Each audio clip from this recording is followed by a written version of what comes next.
Doctor ortho, अब दर्द भी घुटने टेकेगा। यूपी में जल्द हो सकता है मंत्रिमंडल विस्तार। नमस्कार, मैं कीर्ति भारद्वाज, चैनल फॉर न्यूज यूपीयूके में आप सभी का स्वागत है। उत्तर प्रदेश की राजनीति में इन दिनों हलचल तेज है। लखनऊ से लेकर दिल्ली तक सियासी गतिविधियां अचानक बढ़ गई हैं और इसकी वजह है संभावित मंत्रिमंडल विस्तार। माना जा रहा है कि योगी आदित्यनाथ सरकार में जल्द ही बड़े बदलाव देखने को मिल सकते हैं। राज्य के दोनों उप मुख्यमंत्री केशव प्रसाद मौर्य और ब्रजेश पाठक, साथ ही भाजपा के पूर्व प्रदेश अध्यक्ष भूपेंद्र चौधरी दिल्ली के लिए रवाना हुए। ये दौरा सामान्य नहीं माना जा रहा। सूत्रों की माने तो तीनों नेता पार्टी के शीर्ष नेतृत्व से मुलाकात कर राज्य की राजनीतिक रणनीति पर चर्चा करेंगे। दिल्ली की बैठकों को लेकर लखनऊ के सियासी गलियारों में अटकलें तेज हैं। माना जा रहा है कि ये कवायद अगले साल होने वाले विधानसभा चुनाव की तैयारियों का हिस्सा है। भारतीय जनता पार्टी अब पश्चिम बंगाल चुनाव से फुर्सत पाकर पूरी तरह उत्तर प्रदेश पर फोकस कर रही है। ऐसे में संगठन और सरकार दोनों स्तर पर बदलाव की जमीन तैयार की जा रही है। कहानी सिर्फ मंत्रिमंडल विस्तार तक सीमित नहीं है, इसके पीछे क्षेत्रीय संतुलन की बड़ी रणनीति भी छिपी है। खास तौर पर पश्चिमी उत्तर प्रदेश को लेकर पार्टी काफी सतर्क नजर आ रही है। पिछले चुनावों में इस क्षेत्र की भूमिका अहम रही है और इस बार भी समीकरण साधना जरूरी माना जा रहा है। ऐसे में मंत्रिमंडल में नए चेहरों को शामिल कर क्षेत्रीय और सामाजिक संतुलन साधने की कोशिश हो सकती है।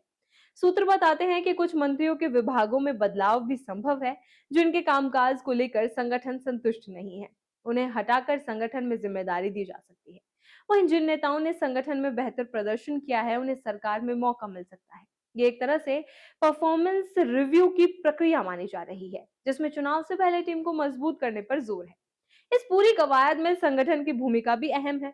हाल ही में विनोद तावड़े, जो पार्टी के राष्ट्रीय महासचिव और केंद्रीय चुनाव पर्यवेक्षक हैं, उन्होंने लखनऊ आकर योगी आदित्यनाथ से मुलाकात की थी। इस बैठक को काफी अहम माना गया। चर्चा हुई कि प्रदेश संगठन की नई टीम कैसी होगी, निगम और आयोगों में खाली पदों पर किन्हें नियुक्त किया जाएगा और मंत्रिमंडल में किन नए चेहरों को जगह मिल सकती है।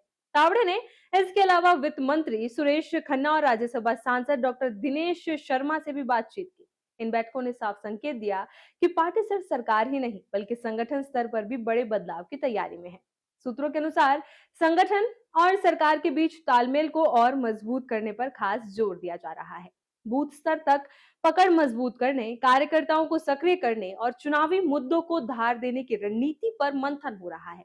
यही वजह है कि संगठन में भी नई टीम लाने की चर्चा है, जिसमें ऐसे चेहरों को आगे लाया जा सकता है जिन्होंने जमीनी स्तर पर काम किया है। साथ ही जिन नेताओं को हाल ही में विधायक या एमएलसी बनाया गया है, उन्हें संगठन के काम से मुक्त कर सरकार या अन्य जिम्मेदारियों में लगाया जा सकता है। इससे संगठन में नई ऊर्जा लाने की कोशिश होगी। इन तमाम गतिविधियों के बीच एक बात साफ है, उत्तर प्रदेश में चुनावी तैयारी अब तेज रफ्तार पकड़ चुकी है। दिल्ली और लखनऊ के बीच लगातार हो रही बैठकों ने यह संकेत दे दिया है कि आने वाले दिनों में सरकार और संगठन दोनों में बदलाव तय है और ये बदलाव सीधे तौर पर चुनावी रणनीति से जुड़े होंगे। इसी तरह की खबरों के लिए बने रहे चैनल फॉर न्यूज यूपीयूके के साथ। डॉक्टर ऑर्थो, अब दर्द भी घुटने टेकेगा।